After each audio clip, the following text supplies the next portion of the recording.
All right, I'll call our regular meeting to order. And we recognize as a council that we meet on the traditional territory of the LHTAKO DENE Nation. There are no changes, additions to the agenda. So if I can have a motion to approve the agenda. Councillor Vic, so moved. Councillor Goulet, second. Any comments on that? Anyone opposed? That motion's passed unanimously. And then we have two meeting minutes, the special open of May 11th and the regular council of May 4th, and we can adopt them together. Motion to adopt, Councillor Runge, Councillor Paul. Any questions or comments on the minutes? Seeing none. Anyone opposed? Seeing none, that's passed unanimously. So we have Lindsay Taylor today, apparently a manager of relations with people like us. And Lindsay's going to give us a transit update. And Lindsay, I would suggest, just because of the way Zoom works, when you take over the screen for your presentation, I won't be able to see all of council. So we'll just go through the presentation, then you give me the screen back, and then I can see everybody and we can get into the interrogatory. So the floor is yours. That's lovely. Well, thank you very much. I will start sharing my screen and just make sure that you are all able to see it. Let's see here. I have lots of windows open apparently. There we go. Let's share that. Can everybody see the presentation okay? Yes. Perfect. Lovely. Okay, so thank you very much for having us this evening. I have myself here, Lindsay Taylor, Manager of Government Relations, and we also have Ryan Dennis, who's our Program Manager for Electronic Fare Collection System. So he has a couple slides at the end that he will talk to. And so thank you again for having us tonight. Really just wanted to give an overview early of the BC Transit model, an overview of the Quesnel transit system, talk a little bit about the COVID pandemic and its impacts on the transit system. And then we'll move into one of our major initiatives right now, which is the electronic fare collection system. So a little bit about me and my role first. This is my first time here at Quesnel Council, so I thought it's a great opportunity to talk a little bit about what I do. So as the Manager of Government Relations, my main contact at Quesnel is Jeff Norburn, the Director of Community Services. And so we work together to make sure that we are delivering an efficient and effective transit system that works for all of the members of the Quesnel community. So we work together to monitor what's going on in the transit system, identify any risks, and we work with a team of subject matter experts in planning, scheduling, marketing, communications, and operations to be able to solve any challenges or make any changes to the operations or infrastructure in the transit system.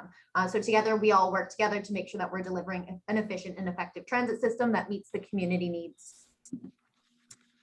Who is BC Transit? So BC Transit is the provincial authority responsible for all planning, funding, and operation of transit throughout the province, and that's outside of the Metro Vancouver area. That's TransLink that delivers that portion of transit.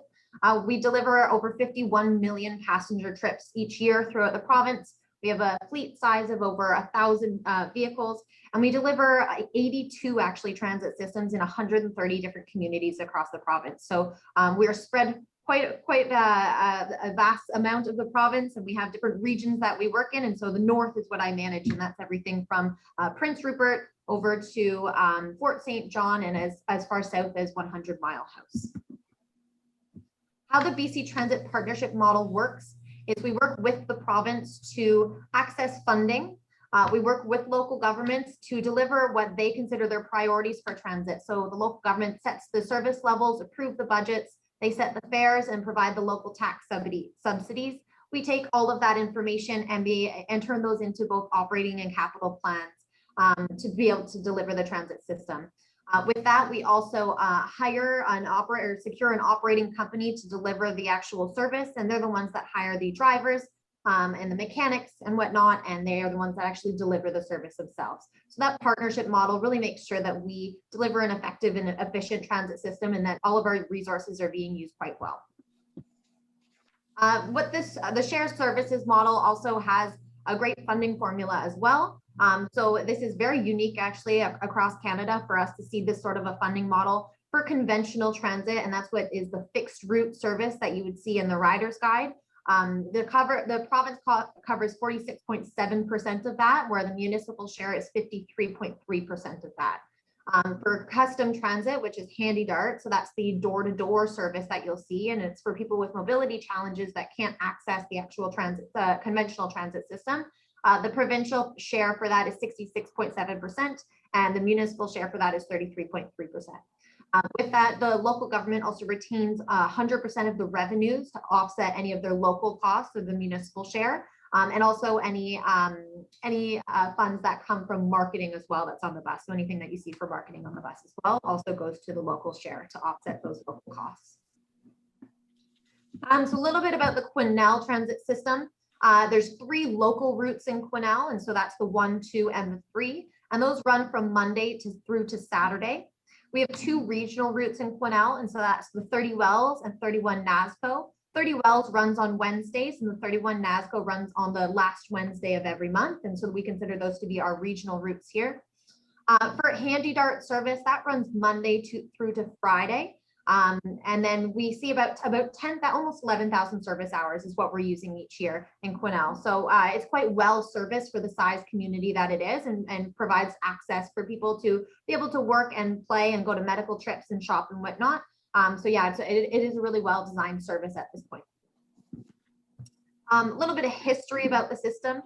The system was implemented in 1982. Since then, we've done 4 different transit plans in Quesnel, and those have led to different service improvements and changes that have only helped improve the system and make it more efficient. We do plan on doing another service plan in the 22-23 year, so that's next year.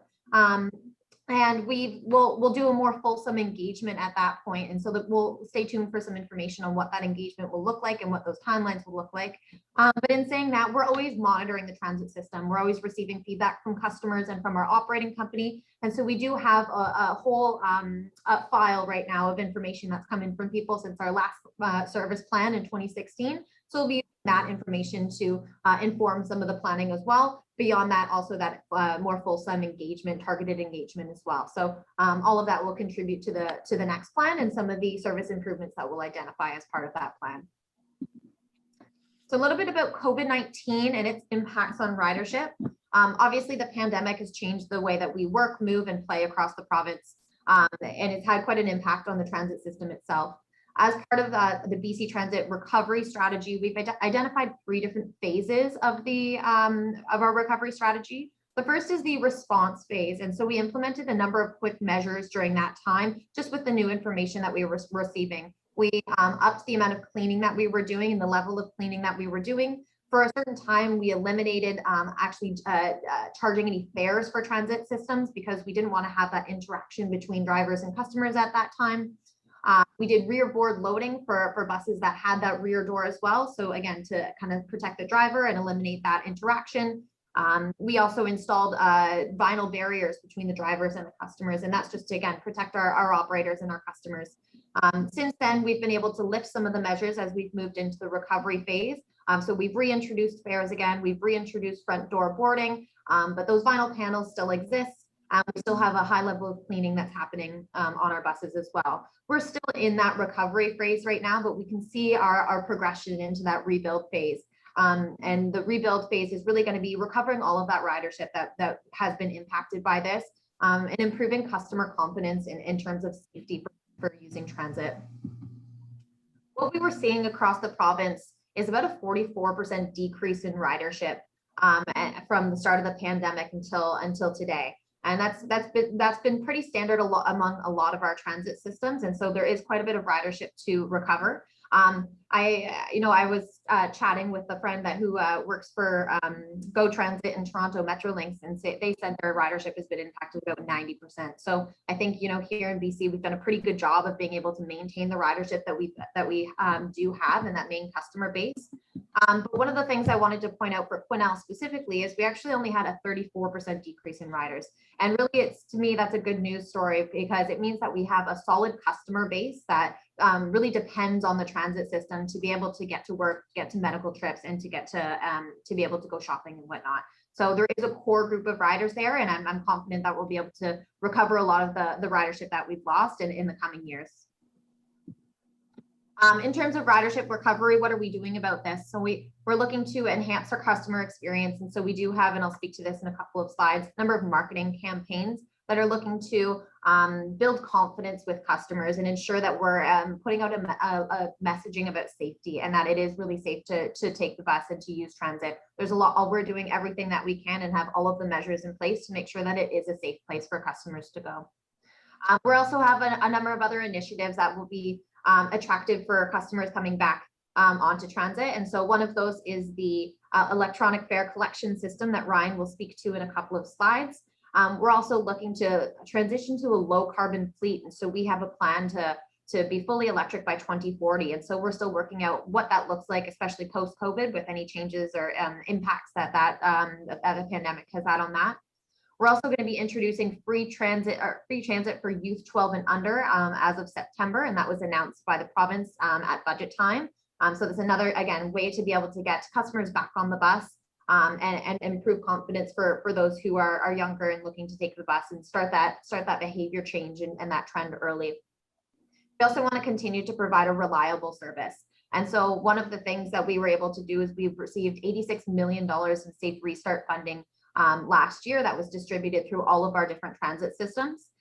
So that, that money has allowed us to maintain a level of service, and that's one of the stipulations in the contribution agreement, as well as maintaining what fares look like. So maintaining affordability for people as well. So those are kind of two key measures that we're using to recover ridership in each of these communities.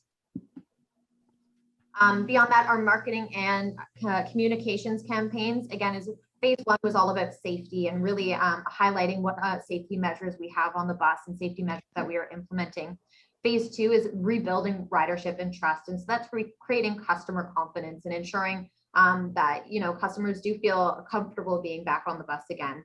And then in phase three is going to be attracting new riders. So hopefully recovering those that we've lost, but also attracting new ones by being able to deliver an attractive transit system with some of the new initiatives that we're implementing, such as electronic fares and whatnot. So it'll really provide an attractive way to use the transit system and more efficiently use the transit system through other means other than just passes and tickets and cash and whatnot. So Ryan will speak to that in a few slides. Actually, it's Ryan's slide right now. So Ryan, I'll let you take it over from here. Awesome. Thanks, Lindsay. And thank you everyone for having us today. Excited to be out talking about our electronic fare collection system project. So we're in the process of modernizing our onboard fare collection technology. Our new solution will allow customers to purchase and use their transit fares using their smartphone or with a credit card. So there are three primary customer-facing components of this solution. The first of which is a mobile app, as I mentioned. So that's where customers would be able to download the app, create an account, load a payment source, load funds to their account, and then purchase fare products and have those activated and validated on the bus. There's also going to be a web portal component. So that will allow customers to choose where they do all their account management if they choose to do that over a PC instead. And then we'll be installing new onboard validators on our buses. So this is where a customer would present their smartphone with a QR code loaded, and it would be validated on the bus. These onboard validators also accept what are called open loop credit card tap payments. So someone would be able to just tap their credit card, be deducted or charged the base cash fare, and then be able to continue to ride. Along with this, there is a back-end suite of products and tools that will allow for the administration of things like fare programs, so such as the UPass program that's offered at UNBC and College of New Caledonia, along with a full suite of different reports on how transit is being used. Can you go to the next slide, please, Lindsay? So the project scope is why I'm here today. Right now, what we've done is we're limiting the scope primarily to transit systems that have our existing onboard fare collection technology, of which the Quesnel transit system does not. So right now on the buses in the Quesnel transit system is a simple cash box where customers would be able to insert their cash or tickets for their fare. Otherwise, they would be going and purchasing a monthly pass in advance and then visually presenting it to the operator for validation. So really what we're looking to accomplish with the solution is to increase customer convenience, improve data, and improve fare administration. And the reason why we are speaking to you today is because of the UPass programs at UNBC and CNC. Because those are primarily offered in Prince George, which will be getting the new fare collection technology, and looking at ways where we can make sure that the alignment of those programs is consistent for our customers. We do see there being a potential benefit for the Quesnel transit system to add this technology when we go through this initial phase of the project. That being said, there are cost implications, and that's again the reason why we're here to talk to you today. The cost implications from making the leap from having no onboard fare collection technology to the new technology is forecasted to be around 2.5% or a 2.5% increase on your annual operating costs, which is roughly $30,000. I will caveat that by saying we don't have a final vendor selected yet, and those costs might change, but that was based on our forecasting within our business case. My understanding is that there's also going to be administrative savings in terms of reducing the amount of cash that needs to be handled on a weekly basis, and that there will be a summarized report coming back to you for your approval in the future that will be prepared by Mr. Norburn. But I'm here and available to answer any questions you might have. And with that, I will turn it back to Lindsay. Thanks, Ryan. And really, that's the end of our presentation. I think, we really appreciate the opportunity to come to Quesnel Council without having done so in quite some time. And I know I haven't met all of you yet, so I think it's a great opportunity to introduce kind of what we're doing here at BC Transit, an overview of the COVID recovery strategy, and a little bit about some of the initiatives that we have going on. So we're happy to answer any questions that you might have at this time. Great. Thanks, Lindsay. And if you could give us the screen back, there's all of the wonderful little talking heads. If the floor is open, council members, wave to get in the queue. Councillor Paul, followed by Councillor Runge, and then Councillor Vic. Yeah, thank you, and thank you for the presentation. A couple of questions are basically along the same line, and that is that would BC Transit be able to provide information around, say, a transit fare comparison? I'm talking about at the fare box by community. Like, I don't know where Quesnel is in the scheme of things. Somehow I think that Quesnel might be a little bit higher than Vancouver. I'm not sure. And also, I would be interested in knowing where Quesnel sits in the grand scheme of things regarding property tax, and I'm talking about based on $100,000 worth of assessment, where we sit at the property tax level with in comparison with the rest of the province. Certainly. So I think one of the things I'd like to say first is just as part of that safe restart funding that came from the province, there is so it's the contribution agreement. There is a stipulation in there that we do need to maintain fares for the next 3 years. So we've gone through 1 year now. We have 2 more years of maintaining those fares and service levels. We're happy after that to do a fare review. We have a fare strategy as an organization, and so we'd be happy to work to do a fare strategy and review what are some of the fares for other kind of like-sized communities in BC. And part of that, we would also, be able to do a fair comparison as well. In terms of property taxes, I could do a little bit more digging on that and get back to you and figure out kind of what are some of the other communities looking like. Yeah, so a couple, hang on a second, Councillor Paul. Director Norburn, if you want to pop on, please, so we can see you.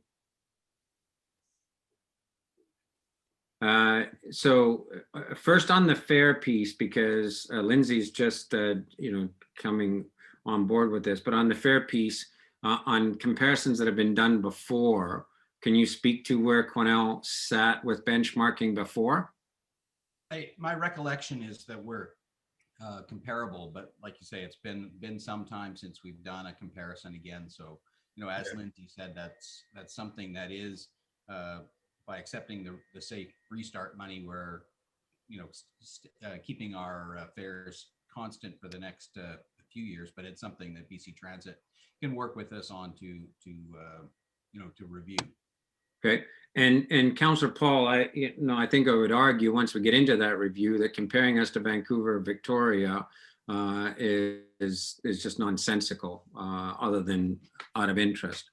I don't understand your property tax question and why you would ask somebody from BC Transit about property taxation comparisons.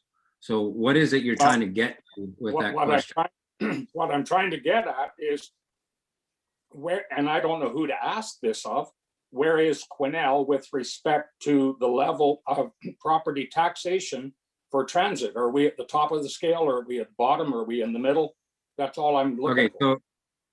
So that's a different question what you asked. You asked the general question of property taxation. So again, we're coming into review, and so that's a benchmark piece that we can add into review and make sure that we've got that for you. Councillor Runge. Thank you very much. Thank you, Lindsay and Ryan, for that presentation. That's actually the smart bus technology for me is really exciting. It gives, hopefully it will give us a way to share data and data usage fairly seamlessly, I think.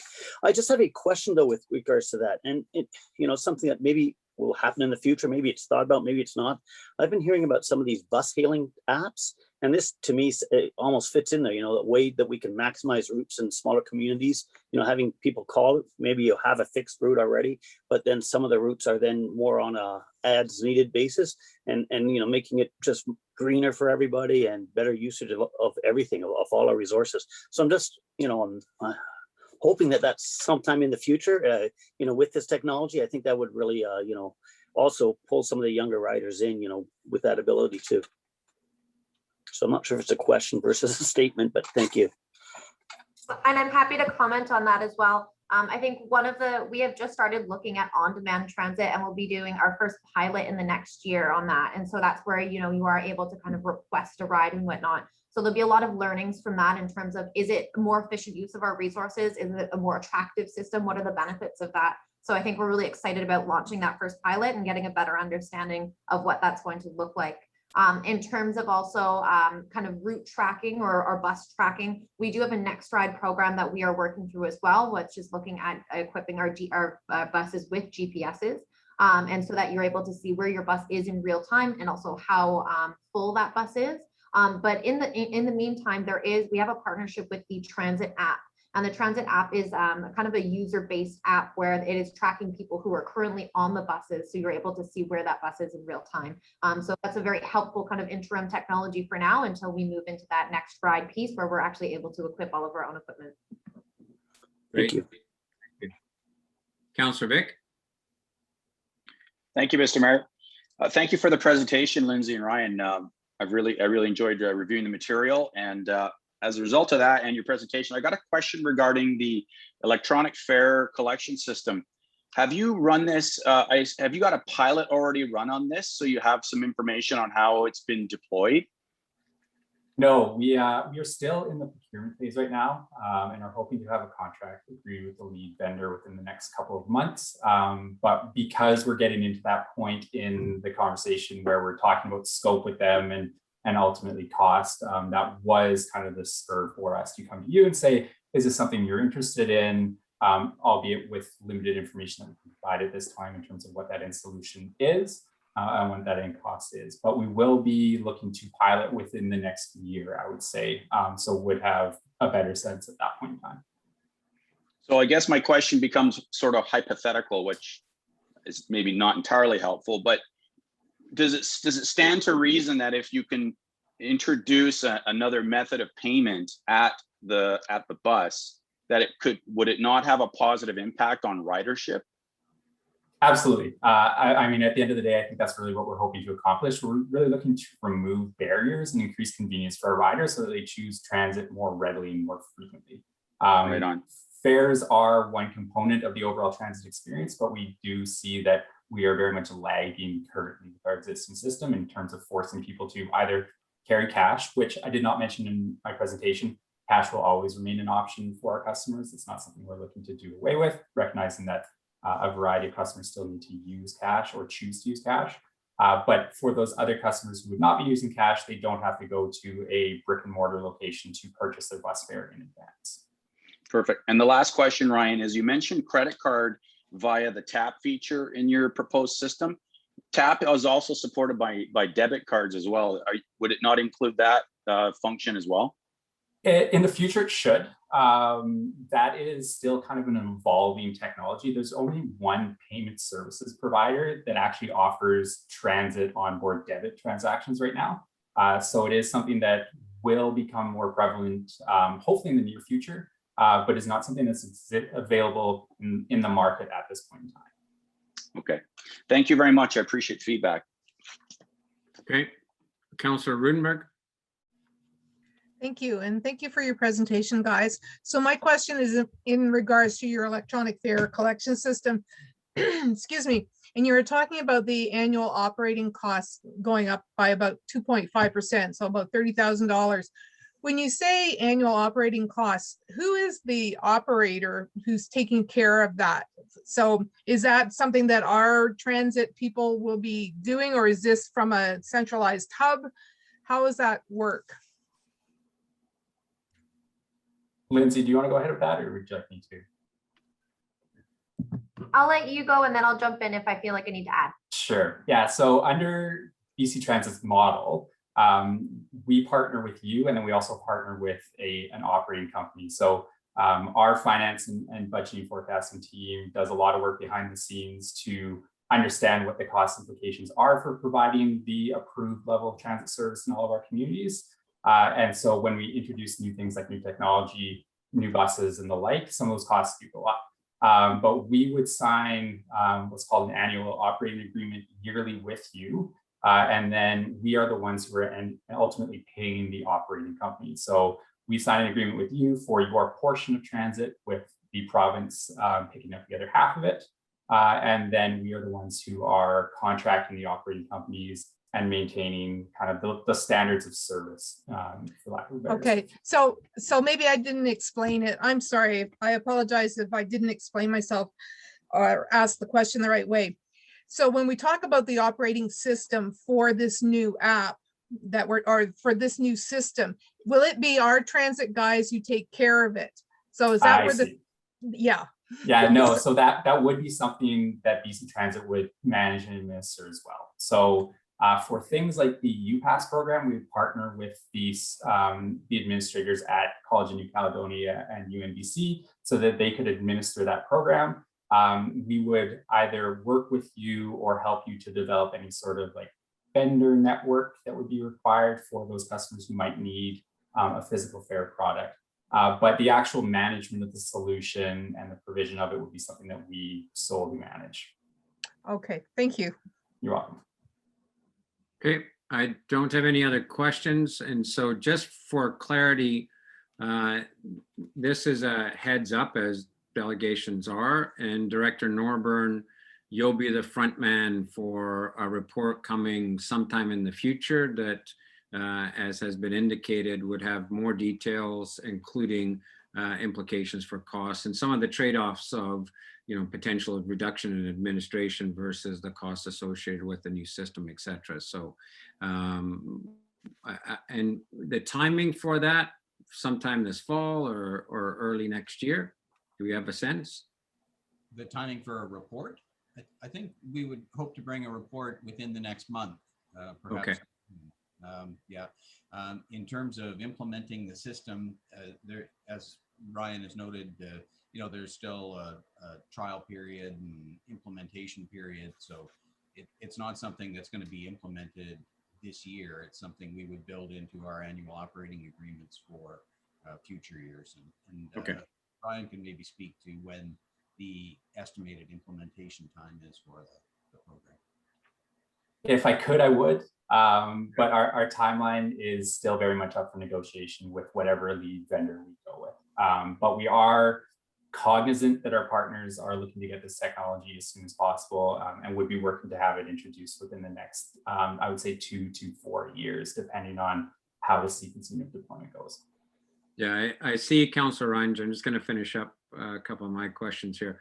My only point is that this is sowing the seeds for eventually something coming where council would have the ability to actually say, yes, we're interested in participating in this, given these estimated additional incremental costs or whatever the case may be, right? So that'll come through Director Norburn. The comment that I have in terms of the upcoming review is I believe, as other councillors have said, the more we can move transit into the greening technology. Lindsay, I like that the GPS, the just-in-time, where's my bus technology, the electronic fees, etc. I think it does increase appeal. We are seeing more foot movement and bike movement. I've actually seen a couple of e-scooters now zipping around town. So we've over the past few years, we have seen a shift in alternates to, pickup trucks zooming around. But I think one of the questions that I would have in somebody taking a note for the next review is to try and understand what our newcomers who are a lot these days are looking for, because we do have a lot of newcomers coming from large urban centers where they have depended on transit in the past. In fact, I'm aware of a couple of folks showing up late for their first couple of days of work because they couldn't match the transit system to their work schedule. And they've never driven a vehicle to work. They come from Toronto or other places where they went back and forth to work on transit. So it would be good to gather some intelligence around some of their expectations, as well as our current ridership. And I was heartened to see that our current ridership seemed to have had some higher levels of participation during the early days of COVID. So that's great.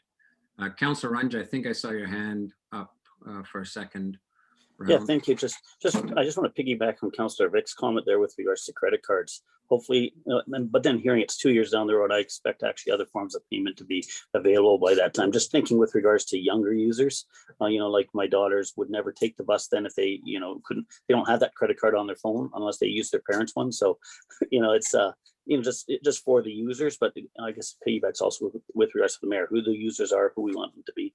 So, but otherwise, wonderful ideas. Thank Great. you. Good. Any final comments or questions? Okay, well, thank you both for joining us, and maybe as of the news that we got today, back to normal business in September, we'll still see you on Zoom because this may be part of our normal way of doing business now. Who knows? So nice to meet you both, and thank you for your work, and we look forward to continuing this conversation into next year. So thanks. Thank you so much. Thank you for having us. Okay, moving on to council reports. Councillor Vick. Thank you, Mr. Mayor. This is a report from our recent ECOM meeting, which we held on May the 12th. Basically, the bulk of the meeting was used for a session with Monogram Consulting. We were pleased to have Allison there. She was basically, she'd already done a consultation with staff, and she did a consultation with members of executive. And we were given an opportunity to comment on how we see engagement and communications in the city. I've certainly let all the committee members speak for themselves, but I think we generally gave feedback that the message and the information was top notch, but there needs to be some improvement on the delivery in terms of how we can better engage our citizens. After that session, we moved to discuss the proposed color for the gold pan. We reviewed some variations of the color gray, which was very exciting. And we ended up selecting a color called Battleship Gray, which, yes, it is just like a battleship. It's gray, dark, and we felt that it best represented what one might consider a gold pan be colored in your mind's eye. So dark gray was what we went with. Next, we had executive heard from Director Norburn and Elizabeth Hunter, who is our Museum and Heritage Manager, about an exciting opportunity to entertain a First Nations intern at the museum. This internship could provide an opportunity for a First Nations candidate to take on an Aboriginally focused project at the museum. So some projects that could be undertaken, one could be documenting oral history and the language of the area. That'd be an interesting project. Also with the potential of our LHTAKO DENE Cultural Center coming to fruition, we need to sort of get on with developing programming for that center, should that come to pass. And also there is a need to collect material artifacts for the museum, which could then be transferred to the cultural center. So that in itself is a huge undertaking and lots of work needs to be done. So those are just examples of 3 projects that could be undertaken by a candidate in the internship. Obviously, with collaboration and consultation with our First Nations partner would be a huge priority, and they would be involved with the selection of candidates and those projects. The budget implication per internship would be about $10,000, and I've got a recommendation to follow this report. And that's all I have. That's what we discussed. Our next meeting is next week. Okay, so on the report itself, then we'll go to the recommendation. Questions or comments? Councillor Goulet? Thank you, Mr. Mayor. Just a question on the budget implication, $10,000. What does that work out to? Is that a part-time position? Some of these are going to take more time than a part-time position would actually encompass. So what was that based on? Was that based on so many hours or them putting in so much work? It just seems a little low at $10,000 for me anyways, just looking at that figure. Yeah, you're absolutely right, Councillor. It is envisioned in the beginning as a part-time 1 to 2 day per week type project. However, if there's success with the projects, then it could turn into something grander, bigger. And then we were also advised that there could be grant opportunities to help fund more of a full-time, more hours-based position. But in the beginning, being this is just a concept, the initial phase would be just to offer this as a part-time internship, 1 or 2 days per week. Yeah, and I think the other piece that we talked about was also Elizabeth's going to do some more research on the potential for grants in this field that could potentially go into our budget deliberations in the fall.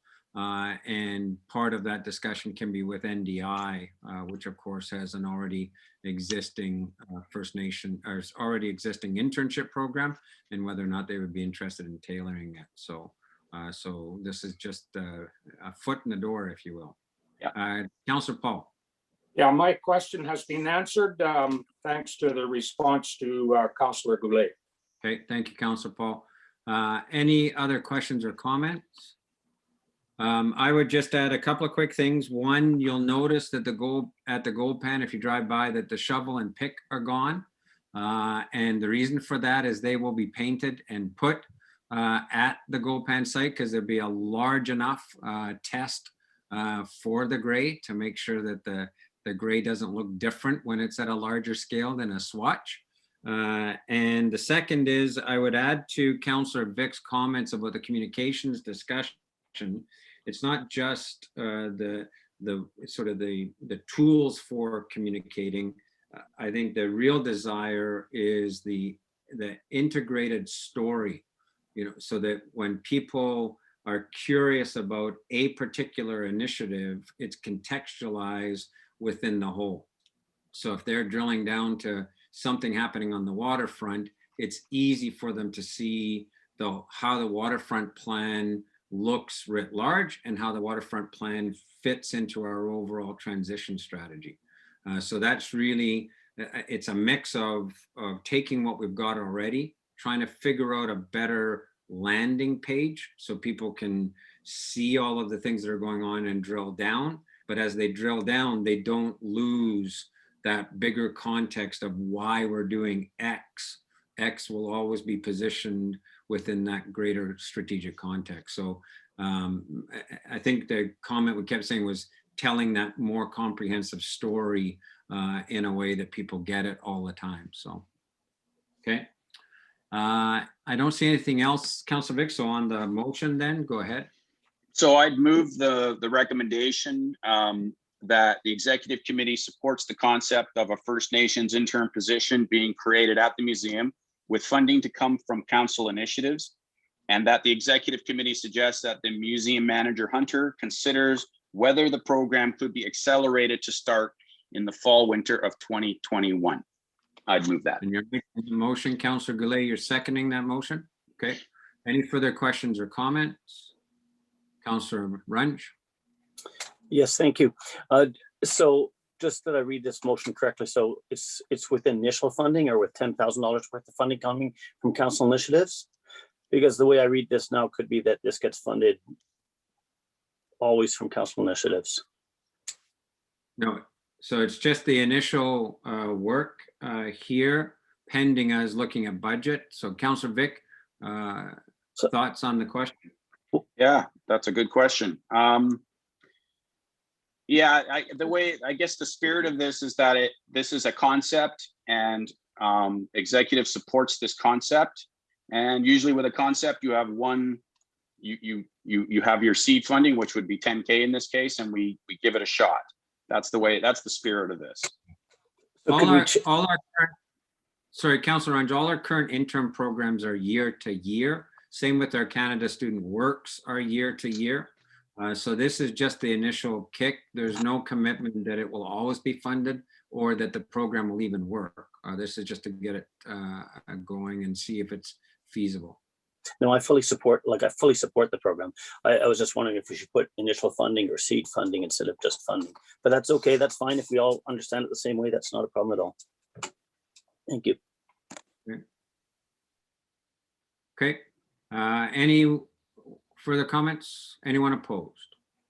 Seeing none, that's passed unanimously. Thank you, Councillor Vic. Just a quick update. Our Public Safety and Policing Committee did meet.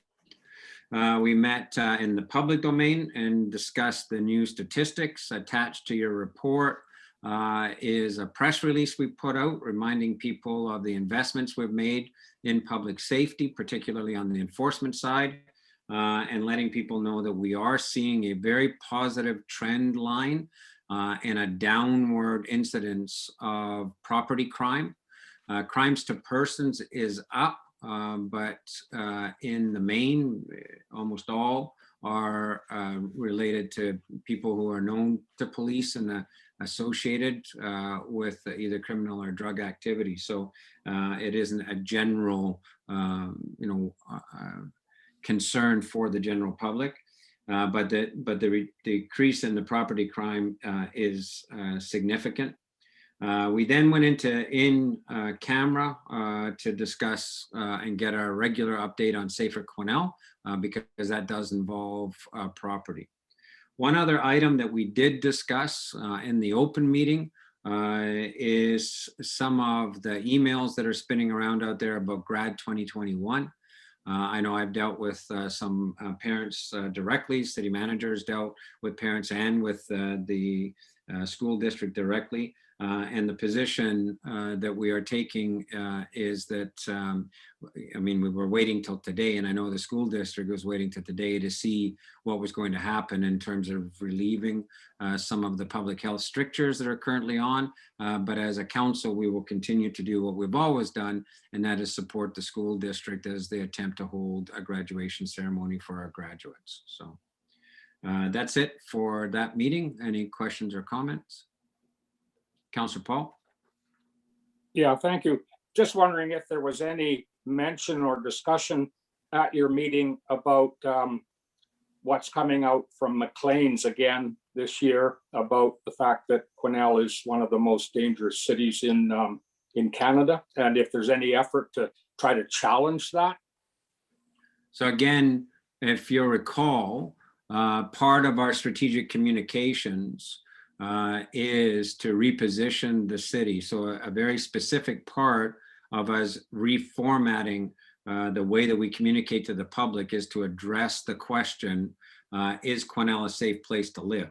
and figuring out a way to tell that story and pull the stats apart. So it'll be one of the things that we should see closer to the fall once we start seeing some of the content and direction. But we were going to take it on through our communications staff as per a report to council a while back. But as you all know, we're currently operating with a temporary communications clerk and because of some of the personnel changes. So it is part of our strategic communications initiative. And the main thing, Councillor Paul, is we need a counterpoint that if somebody puts in a query to Google or some other search engine saying, is Quesnel a safe place? We've got a story that we're telling that pops up with the other stories that Maclean's and others would tell based on raw data. Okay, Councillor Roodenburg. So one of the things we were talking about during the communications discussion was the use of influencers and how that, you know, happens on social media. And I actually saw that happen this time around because Maclean's came out with their annual report or whatever. And within a day when we had put our report out, we had social influencers who were out there saying, so instead of the Maclean's report, check out this report from the city. And so we've got people out there who are actually paying attention and get what we're trying to do. So it was one of those opportunities where, you know, people on social media actually spun it around for us and said, never mind Maclean's, here's what the city's saying. So that was very cool to see happening. Yeah, and if you ask realtors and the reality we're living with, we don't seem to have problems attracting people to relocate to Quesnel, irrespective of what Maclean's publishes. But nonetheless, that's our commitment, is we need that counter messaging there. And I think Councillor Roodenburg, you know, makes a very valid point. We need to feed people that feed that noise of social media. Okay. Anything else on public safety policing? Okay, quick update on the airport committee. We met. We reviewed with the airport committee the status of the work that Director Norburn and John Pusick have been doing.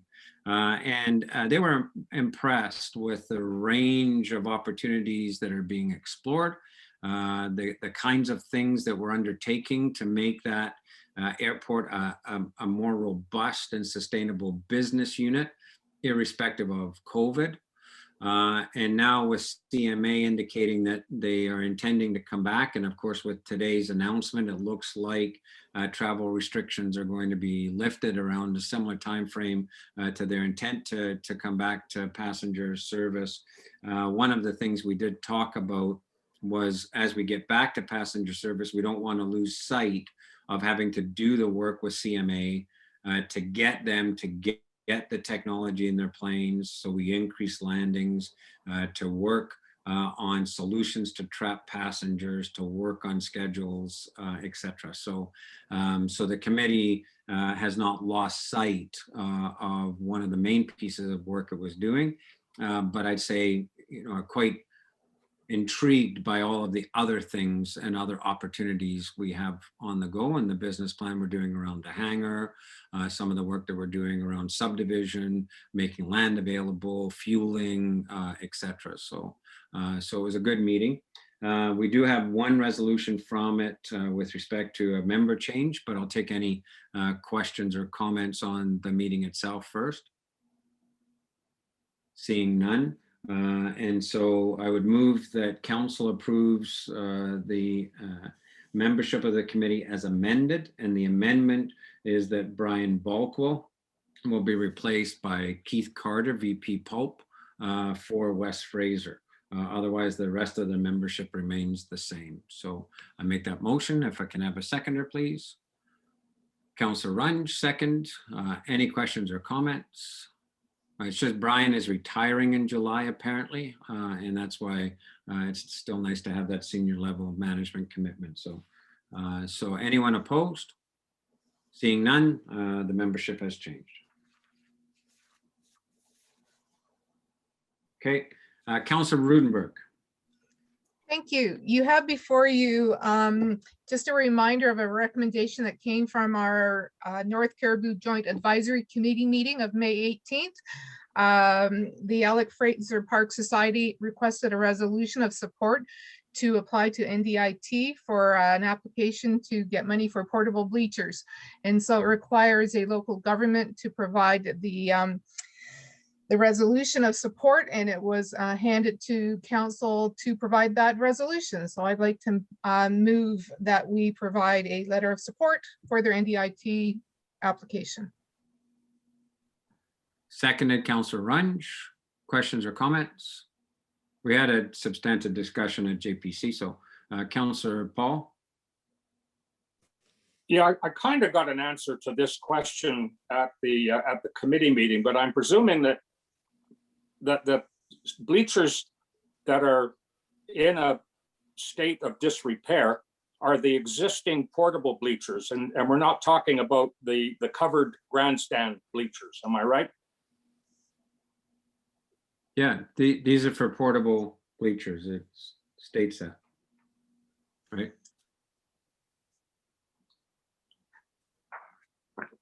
Councillor Paul, you've turned your video off.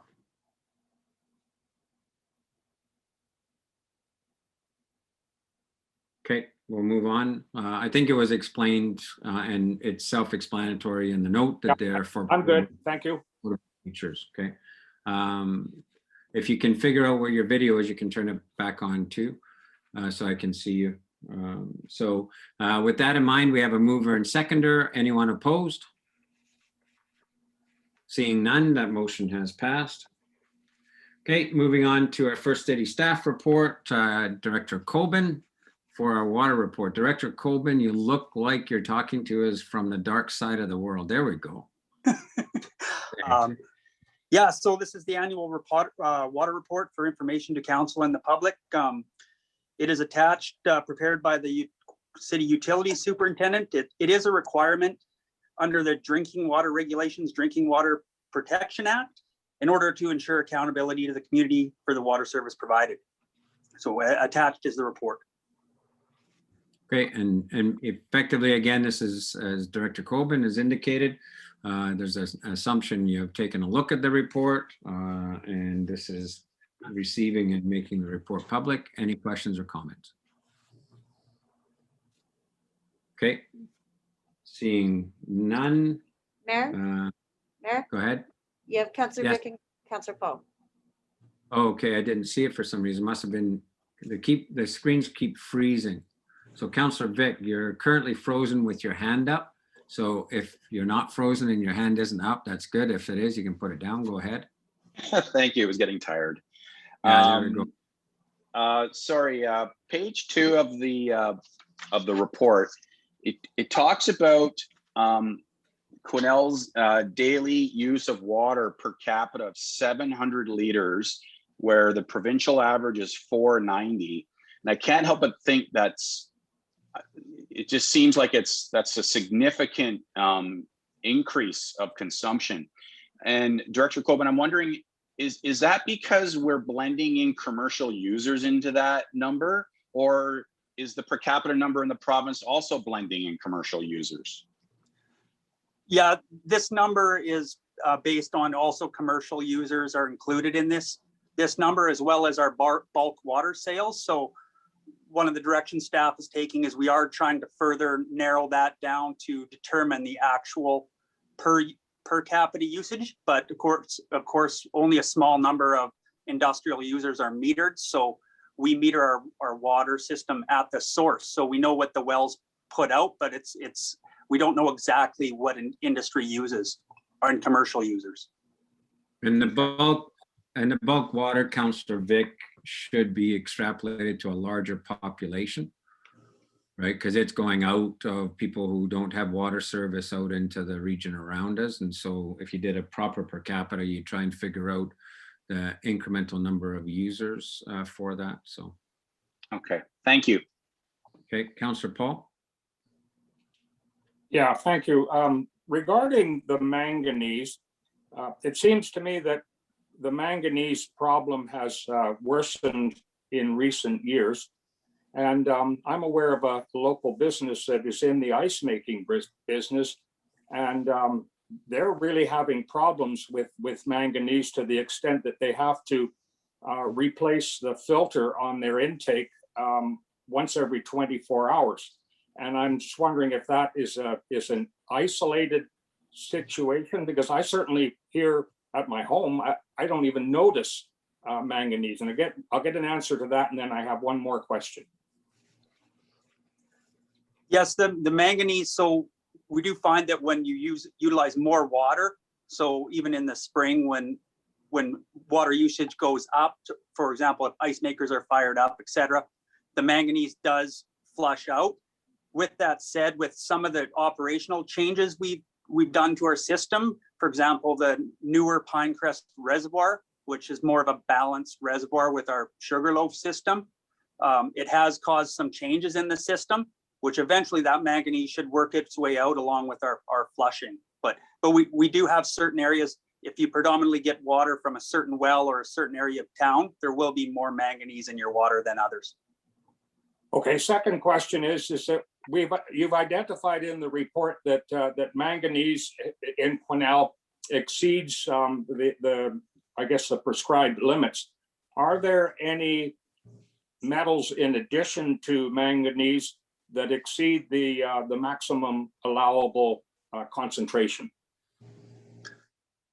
No, we're all, other than the manganese, we're well within our limits of the Canadian drinking water guidelines.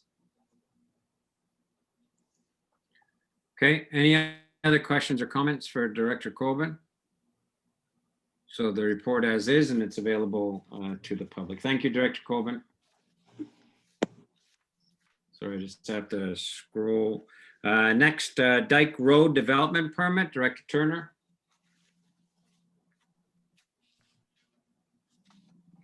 Thank you, Mayor. This report is to review development permit application, to review floodplain and sensitive ecosystem area development permit for the development of 2 new residential units on Dyke Road, which is the Riverfront Estates, Riverfront Walks Estates. This development meets all of the objectives of the floodplain and sensitive ecosystem area development permit areas. The review shows that the conditions are met, as well as the recommendation here lists out the conditions for the record. And because of the simplicity of this development, and I'm going to go right to the recommendation. The council approve DP 2134 for the construction of 2 single detached dwellings, size 135 meters squared and 141 meters squared respectively on strata lots 8 and 9, district lot 1122, Cariboo District Plan PGS 2017, as proposed on the attached plans, subject to the proposed dwellings meeting or exceeding the required floodplain setbacks of 30 meters from the natural boundary of the Fraser River. The lower floor systems of the proposed dwellings must meet an elevation of 476.5 above sea level, and that the 15-meter buffer area from the natural boundary of the Fraser River be maintained undeveloped and in a natural vegetation must be maintained. Okay, on the recommendation, Councillor Roodenburg so moved, Councillor Vic second. Questions or comments? I see none. On the motion, anyone opposed? Seeing none, that's passed unanimously. Okay, and Director Turner, still on tap, Master Zoning Amendment Bylaw.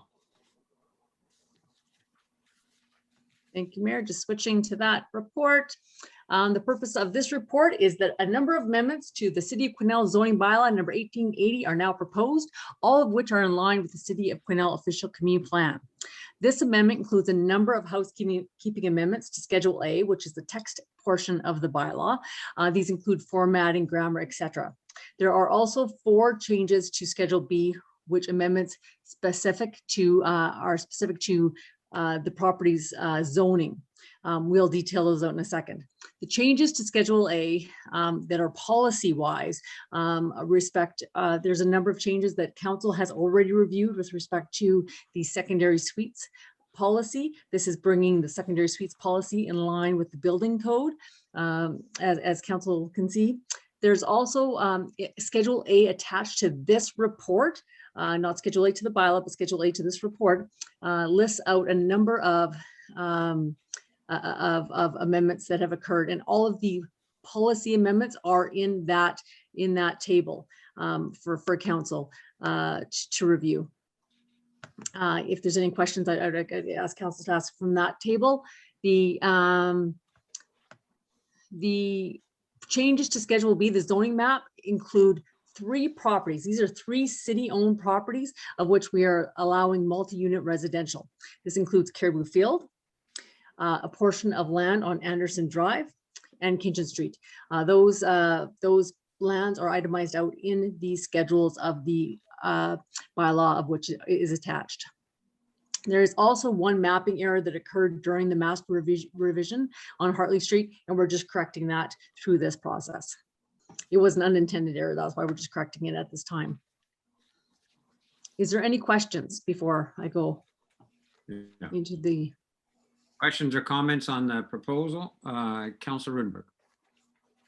It's a comment. Director Turner, thank you very much for laying out the proposed amendments in that format, because it was so much easier than trying to scroll through sheets and sheets and sheets of stuff, trying to figure out what, looking for the red line. So thank you very much for the layout. I appreciate that. Councillor Runs, did I see you waving your hand? Yes, thank you. So just a question for Director Turner. On page 1 of 2 of the proposed amendment Schedule A to the bylaw, there number 4 with the number of principal accessory buildings per lot. Yeah. The unlimited, I just need a clarification for that unlimited. These are zones that typically have unlimited number of buildings on them, and they are zones that we've actually struggled through for years, and we had meant to make sure that we had updated those in this revision. A couple of them got updated, but a couple of them did not. And this is just clarifying all those in industrial zones and the park zone. As you know, there's a number of buildings on each of those lots, as long as they conform to the other principles of the bylaw. The airport zone is one. We are requesting that accessory buildings and principal buildings, there's no limit to the number. Thank you. Okay. Any other questions or comments on the proposed revisions? Okay, Director Turner, go to the recommendation. I think I should get back to my report.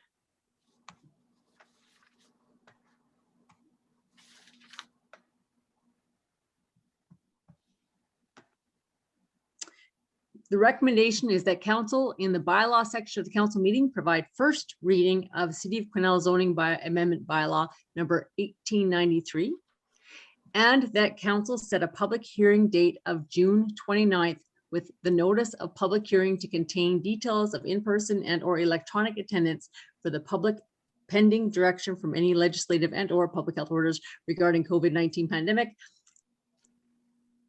Okay, so, and we'll deal with them specifically in the bylaw section. This is the recommendation from staff that we do the reading and set the public hearing date. If there's no further questions or comments on the report, we can move on. Okay, great. Thank you, Director Turner. Thank you. Okay, SIP issue number 9, nothing was brought forward, so we'll go to correspondence. And you'll see the correspondence. This is, I believe, the 2nd or potentially 3rd year in a row. We've had the request to fly the pride flag all of June. I'm not sure that the new council members would be aware that in the initial discussion to fly the pride flag and to have our first pride event in Quesnel, it's what triggered us creating a public flagpole at Laborde Park, because we only have one flagpole at City of Quesnel, and then we have the formal flagpoles at the visitor center that have designated flags on them. So we ended up having a bit of a conundrum where we didn't actually have a place to fly a public flag for special events, special circumstances, commemorative events, etc. So we do have by policy, a flagpole at Labordi Park for flying the flags associated with public events. And I would suggest that if council is comfortable, again, flying the pride flag for June, that we direct the policy committee to come back with a policy where it can be calendarized or dealt with in a way that we deal with, for example, the lighting of the Quesnel footbridge, where we don't have to keep coming back to council. We can calendarize the ones that can be calendarized, and then we can make an easier decision between staff and my office for ones that are, just normal requests. That's why we have the flagpole. So if we can deal with this just now, since we don't have policy, and then suggest that the policy committee actually look at making that flagpole just easier to access than having to have correspondence and resolutions of council in order to use it, that would be helpful. So thoughts on that? Councillor Roodenburg, you're making the motion for June, or yeah, okay, seconder for the motion for Mayor? yeah. Sorry, Director Bolton would like to say a word. I just wanted to Go comment. ahead. Just wanted to comment that we do have a policy. The policy is just limited at this point to a week. That's why this one always comes against the policy. Okay, thank you for that clarification. Yeah. So in the event of the calendarized piece, then I think what we should look at is, because we've got a kind of a regular calendar for the walking bridge, right? Yeah. But we don't have a regular calendar at this point for the flagpole. Not that I'm aware of. Yeah, so I think we need to kind of look at that. And in the case of, where it's an entire month for something, if we want to, get into just giving it over for that month. So on the request just now for June to be designated that flagpole flies the pride flag, I have Councillor Roodenburg, seconded Councillor Vic. Any further comments or questions on that? Okay, anyone opposed? Seeing none, then that can be dealt with. And then I would ask Councillor Runge as chair of PABCOM just to add it as a piece of work to tidy up that policy so that it can be more accommodating to calendarized use of the flagpole. Okay, good. All right. Moving on then to the master zoning amendment, first reading.